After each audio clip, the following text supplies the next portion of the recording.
First thing I think we have to acknowledge is, my goodness, here we go again in 2020 with so many challenges that really, I mean, every Iowan is experiencing a challenge because of COVID-19, but our farmers are experiencing unprecedented market disruption. And now we layer on top of that this historic scale weather event.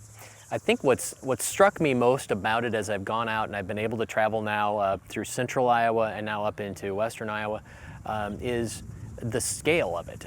This is not a localized event. This is something that was formed in southern South Dakota and ended in Ohio. And it took shape for 14 hours. It traveled nearly 800 miles.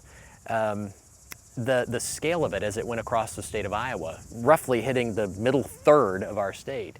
That's the thing that's kind of hard to get your head around, is that you drive mile after mile and you're seeing crops impacted and all kinds of structural damage, but particularly with grain bins. I think this is a stressful time. There's just no doubt about it, and I think this is emotional for a lot of folks. You're seeing property damage. You're looking at a crop in some parts of the state that we were experiencing drought, and you were looking at already a reduced yield and already a challenging year.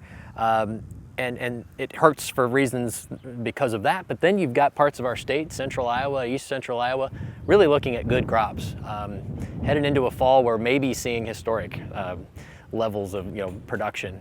And now too, looking at corn and soybeans that are impacted.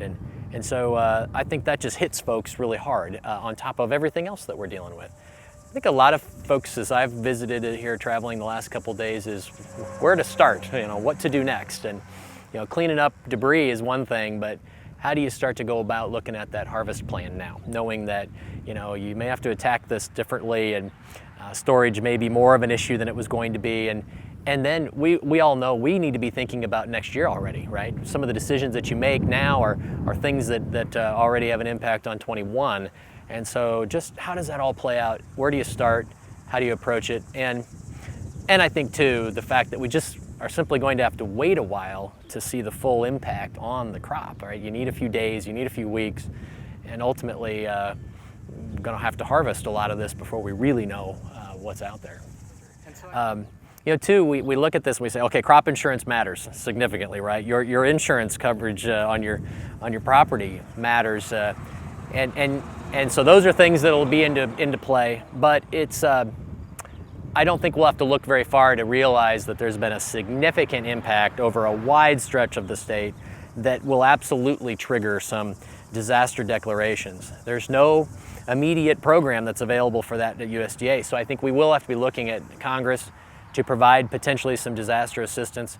Not entirely sure what form that takes, but to trigger those declarations, I don't think will be a significant issue for us. And so really what we're working on right now is just trying to classify, characterize, measure what that damage looks like, and we'll have to work from there. Yeah, it's tough. It's tough to see how widespread. And again, like I said, I've come about as far west as the damage is. I need to get east and see how far it goes there. But I think again, when we've set a pretty big number when asked what we thought was impacted.